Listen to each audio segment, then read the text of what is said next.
This is the United Society of the Americas podcast, a podcast led by students and teachers of North Carolina spreading cultural awareness. For more, you can follow us on our Instagram or our YouTube channel at United Society of the Americas.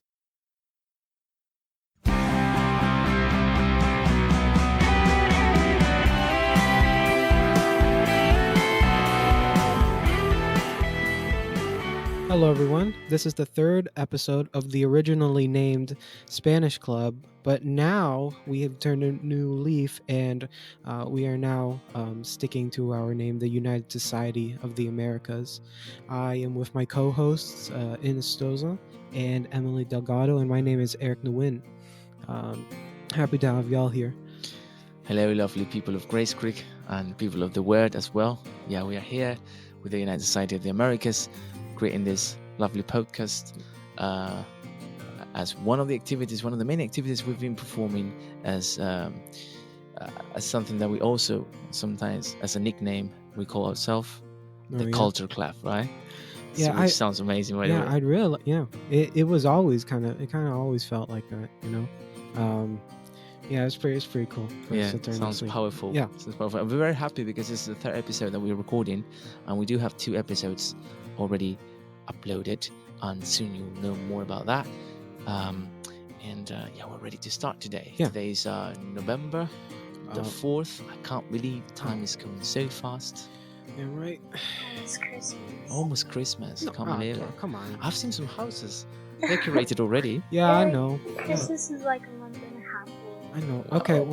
Okay, well, I mean, considering that I've already seen like Christmas candy like pop up like during like this Halloween week, it's like, bro, okay then. Yeah. Has anybody started listening to Christmas music?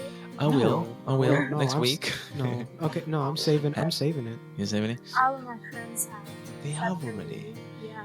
There's some cool music as well that I can bring in. I like the mixture of metal and rock music with Christmas a little bit in there. Oh, fun. Oh. Oh, Yeah, wow. Okay. that's weird. I know it sounds weird, but it's some cool. I'm not a fan of Christmas. Maybe I know this is not popular, Mhm. but not like a super fan of Christmas.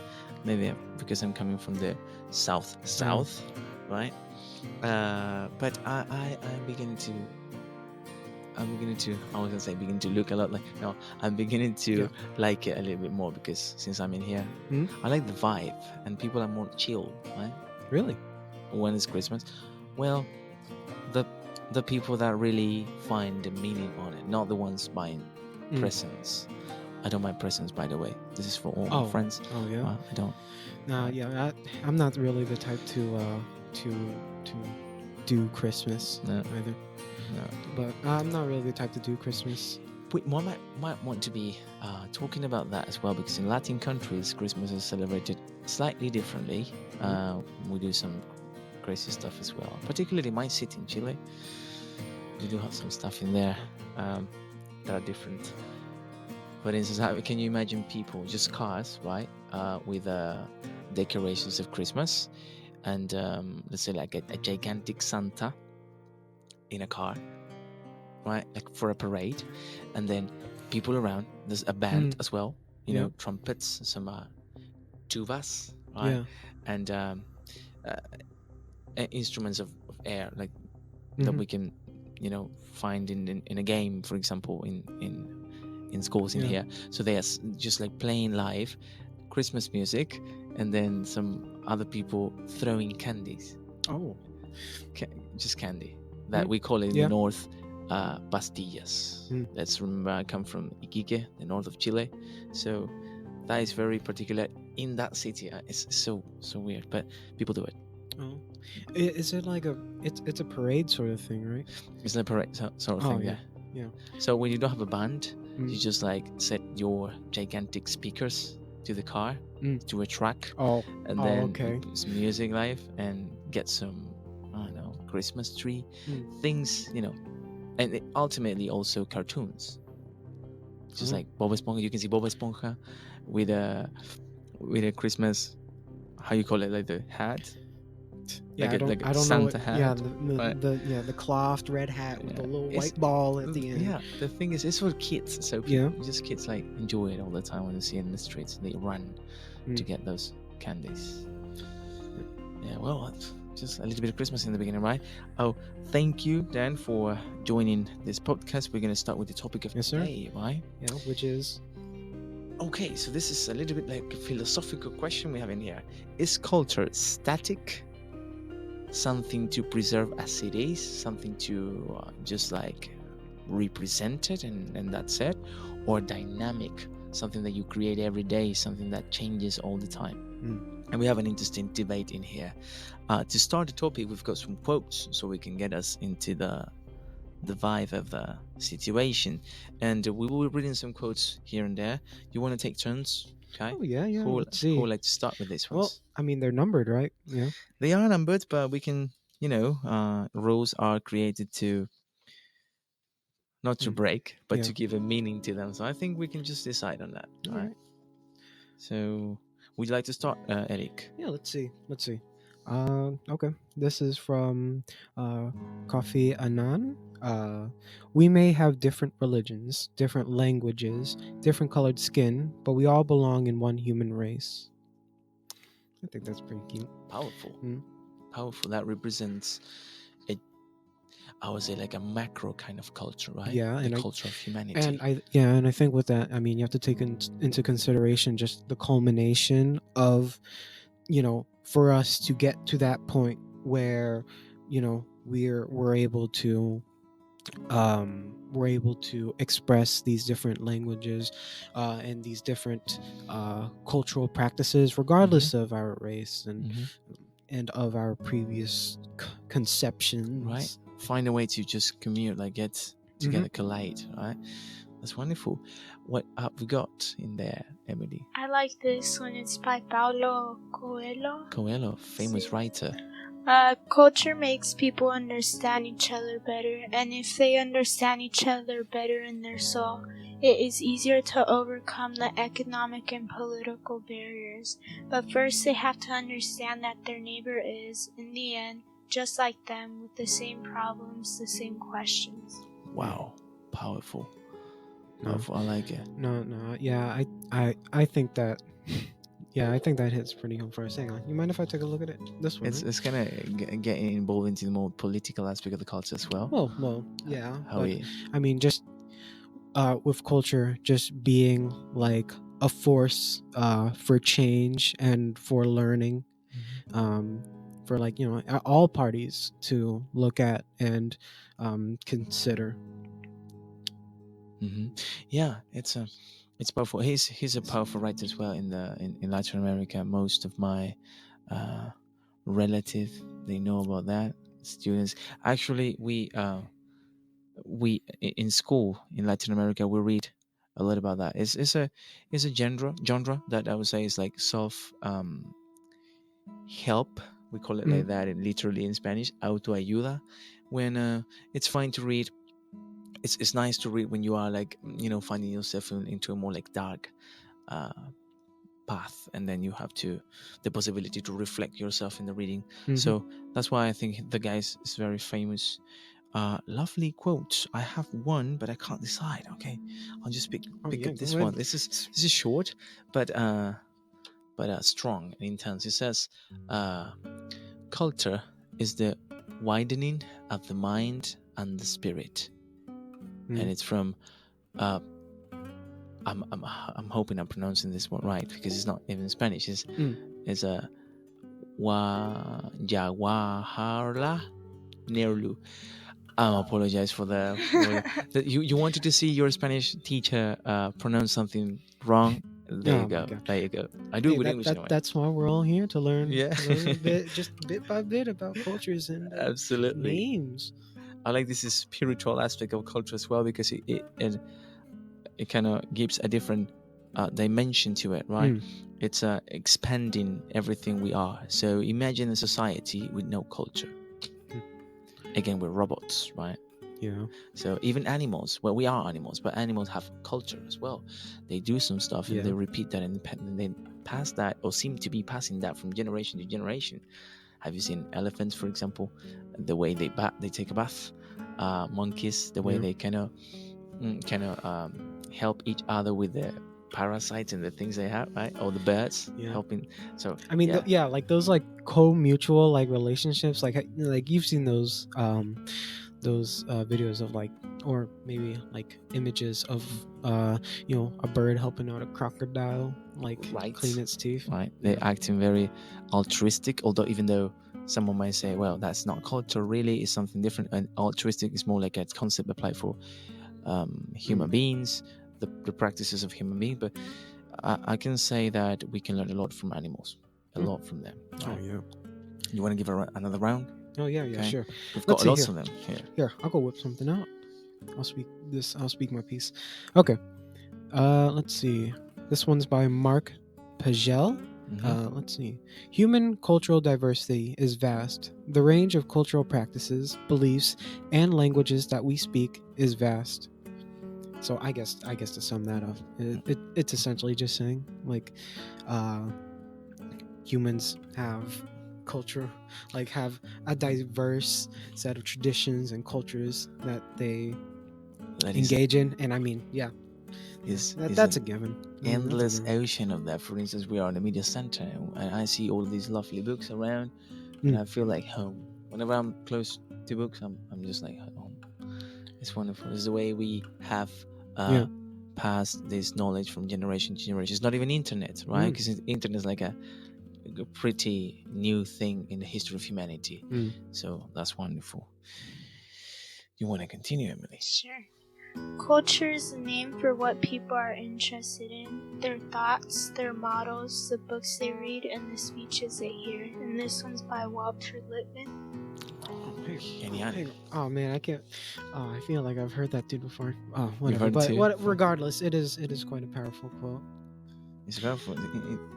Interesting the way. This was a topic in which we discussed previously on like how culture made up in our heritage made up like who we are as a person. Right. What was related to identity, right? Because it's got a lot to do with identity. The way it directs us. And I think this one from Alejandro Jodorowsky, it gives it like a perfect, a different dimension. I like this, exercise because it gives us the ability to, or the possibility to just like discuss different scenarios, right? Yeah. So get ready. This is: every one of us is a perfect human being, deformated by the family, the society, and the culture. It's more like a critical aspects of it. Yeah, a critical, which I think it's also it makes you think more critically about culture, the way it's, because we tend to think like culture is something super positive. It's fine. We should all practice our cultural manifestations, just keep it up, right? But when we think about some cultures that are like somehow violent for some group of people, think about some groups particularly in Africa, for instance, that treat women not with the respect that should be given to women, right? I think that goes across like the world too, because even on our culture, my culture, there's machismo too, and they don't take the women seriously. So I think it's from every culture that they have that. Quite a lot. And then can we say, or should we say, that that's a cultural thing? It is, right? But then it's not positive. So what about the practice of eating dogs? Or eating monkeys alive?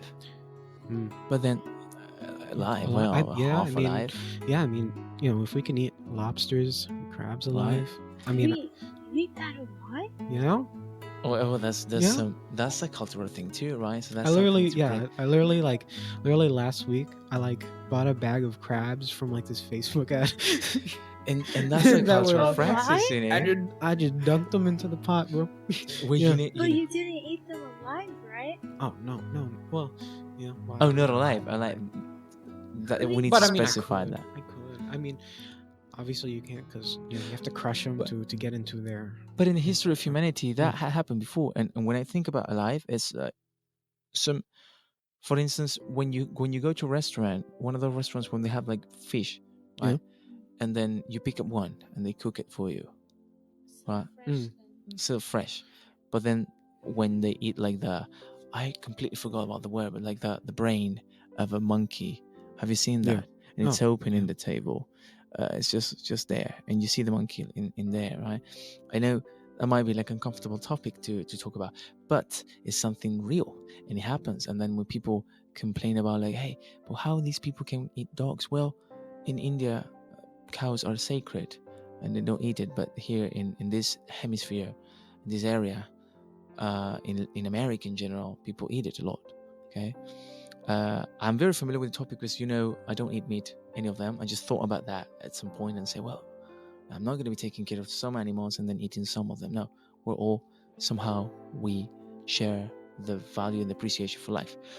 So that's something that it's cultural, but then we want to change the culture in certain aspects, right? I think that's something that's like specifically, it's specifically unique to humans, like the ability to care for a species outside of their own. Oh, thank you for that. Yes, yeah, that's something important. Because it kind of brings up the philosophical question, and it was something that I was tackling within civics, as to whether or not human beings are born like evil, or born without it. Right. Well, to me, I'm more lean into the fact of we are deformated or formed or shaped some ways due to the culture we have. Yeah. So that's why I was born in an era with no cell phones, and I do have an appreciation for certain things like books a lot more, right?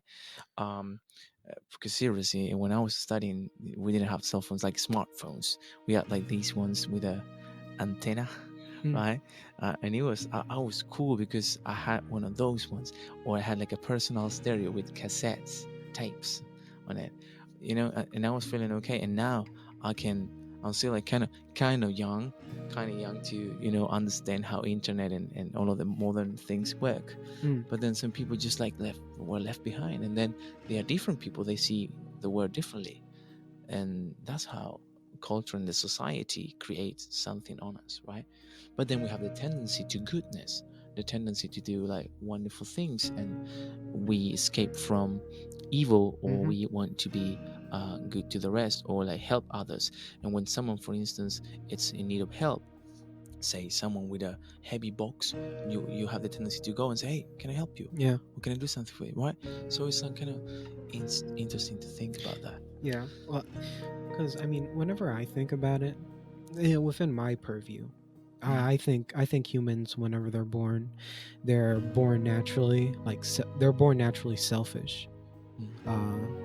They cling onto the resources of like their mothers and fathers, and as we grow up as people, and as we learn to cooperate and communicate with people, I think there's a sense in which we develop, in which we can put aside our direct needs and desires in order to maybe hold it back, in order to help out another person, so that possibly in the end, you might get something out of it. And I think that's something that comes with culture as well. It is embedded in culture, yeah.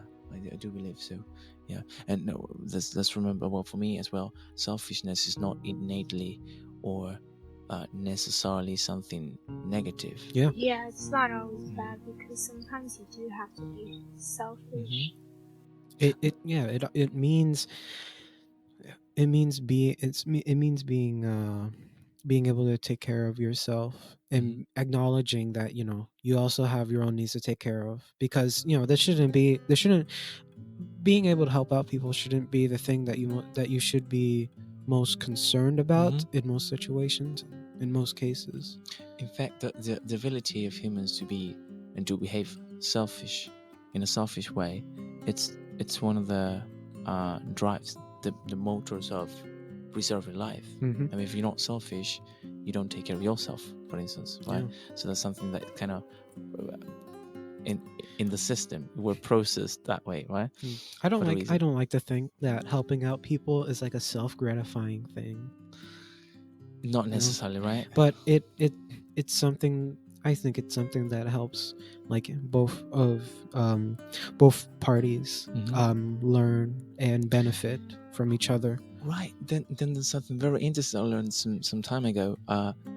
We are a species. I really don't know. I don't remember who said it, but we are a species that, and maybe the only one, that when we do something, when one of us, just one person in the whole human race, do something good, that represents everybody. And when we do something bad, that represents everybody. Oh yeah. Right. Oh wow. So how do we know people are capable of murdering? Because someone at some point started it, right? How do we know that we are capable of so much good? And let's say, for instance, campaigns around the world to help people, and share the resources that we have, and then create orthopedic, how do we call it, like when someone needs, like, for example, or was born or had an accident and doesn't have an arm or a hand, and then science evolved and we were able to create something to help that person, because we're thinking about preserving life and then helping others to have a better life. So that represents everybody as well. So whatever someone, just one person does, that represents the human race. So we better do good things and more good things, because that way we're going to be represented, or like lean more into the goodness, right? Rather than doing things that are like selfish. Selfish things, right? Self-gratitude and that harm other people in the end. It's like a race for doing something good. But yeah, it's quite interesting. I think we should also now move on with the next section of our podcast right now. And how about the cultural product for us? Oh yeah, sure. Yeah, let's go in and check it out. Okay, cool. We have a very interesting object in here, which Emily will explain to us a little bit more about that. Yeah, just one sec. Yeah. Hey Emily, can you go ahead and elaborate some on it? Okay, so today we have Samponia in Wari, right? Wari culture. The Wari culture is like originally from it. You can find it in Peru, mostly in Chile, even though it's the north of Chile, Bolivia as well. So the Andean region, the highlands in South America. Okay, I'm gonna describe it now. So Samponia, so it's made of a group of tubes, and there's about 2 rows of it, and there's about 7 tubes in each of the rows, and they're stacked against each other, and it's held by string that's laced around it, and it almost makes sort of a flute sound, but it's made up of different flutes, and they each have a different key. So when you combine them together, it kind of sounds like the wind. So I'll let Mr. Notrosa. Why? Is it because I'm a musician? Oh my goodness Eric gracious. is also a musician. Well, we'll try. I never learned how to play, but this is important because it's been in all the songs in Latin America, in the Aymaran culture, and I think my father played this one at some point. I'm not so good at it. Oh, but, no worries. It's very peculiar sound. Yeah, to me, it kind of reminds me of like a mix of a woodwind instrument and something like a xylophone, mellophone, almost, because the tubes are trimmed down to specific lengths and such in order to produce like different pitches and vibrations. And harmonies you get in there. It's pretty difficult to make it sound. Well, the key in this one is the isolation. So you have to really direct the wind through your lips to actually get the key that you need. Otherwise, it's like a harmonica, right? So, but this is like very rustic, right? And if you guys, I forgot the other day, but if you guys are interested into getting to know, like, in the touch, and get familiar with the objects that we have that we're showing and to introducing in the podcast, you can always visit our Spanish classroom, right?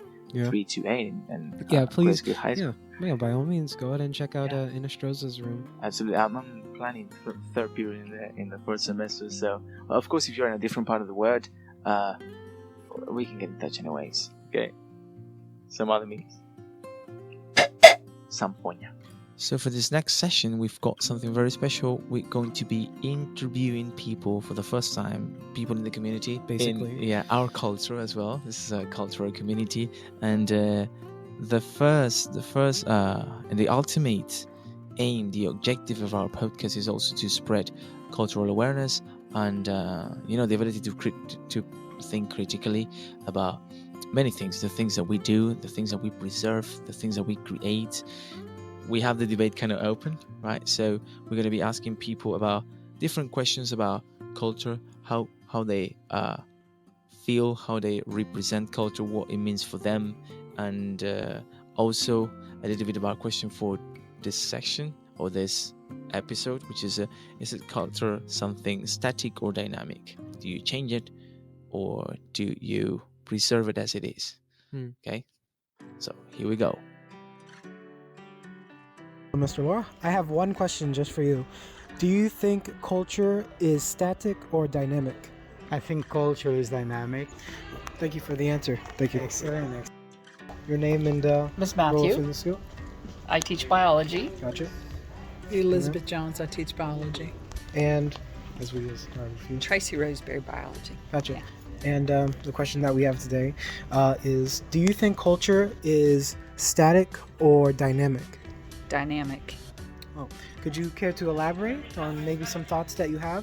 I probably have to think on that for a minute. Culture is dynamic. Well, because it's consistently changing depending on. Are you talking about culture In general? No, culture as in from another country? Or are you talking about culture that Cultural happens norms? within society? It's the concept of culture in general, really. What do you think about that? I think Static or dynamic?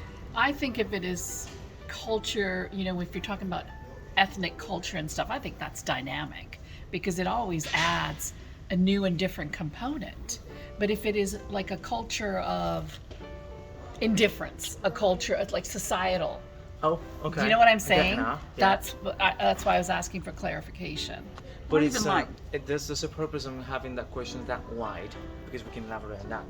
For the Kinda podcast like- thing, we can talk about. Pop culture. Right. So it depends on, like, you've got new technologies that come out and that changes culture. So Right. we're always being exposed to external influences That would be that would dynamic. cause. Yeah. And a lot of it is, pop culture and things, technology. It's all based on is that going to make our life easier? Because everything is based on is it going to make our life better, easier, faster, and we're always looking for that. So Well, that's the thing. Just like elaborating on the conversation, right? Having the time to talk about culture. So then we have like the culture of the students, the culture of teachers in here, right? Or the culture of me being a Chilean, right, or me being a Chilean out of the Chilean society. yeah, Right? yeah, So yeah. That's what I mean. I think I took culture as that. is that? Thank you for your time. Yeah, You're welcome. Thank I'm you. sure we confused it even more. Who are you? Kenneth Davis. And what is your role in the school? I'm a Navy Junior ROTC instructor. Gotcha. And our question today to ask you is cultural dynamic or static? So you're saying, is it static or is it Dynamic. dynamic? So which is moving, Constantly moving. moving and Okay, yeah, changing or okay, yeah. something. So culture to me is definitely dynamic because I look at the things as me, of African American, which I'm called now, but on my birth certificate when I was born, I was Negro.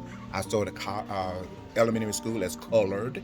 I graduated from high school as black, and now I retired from the military as African American. So I have changed just myself in the cultures, all that. So it's definitely dynamic. And then we look at how blacks were treated in the civil rights, and now we have the gay rights movements and same marriages. So it is definitely fluent. So where we look back now and think interracial marriages, well, why wouldn't people be allowed to marry someone other than their race? So probably 20, 30 years from now, we'll look back at gay rights and say, why would anyone want to discriminate because of someone's sexual preference or anything like that?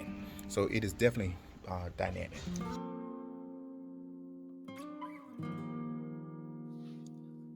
So, after we're coming to an end in this episode, I've been enjoying the conversation a lot, as usual, with my students and here, my co-founders as well, my colleagues in this endeavor. And I would say we should just ask the question.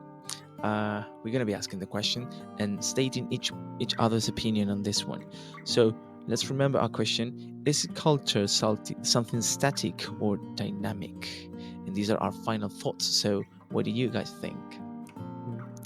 I guess I think it's pretty clear with what we've established within this somewhat debate that culture and heritage and all those aspects move people, and that we use it and we take it into our everyday life, and we modify it and change it to whatever means necessary to adapt within our daily lives, because every single aspect of culture or of whatever we've learned from it and from what our maybe parents or from our ancestors have taught us down the line up to this point, we get to interpret it however way we need to in order for us to go through our daily lives. And it's kind of the process with deciding every single decision that you do within your everyday.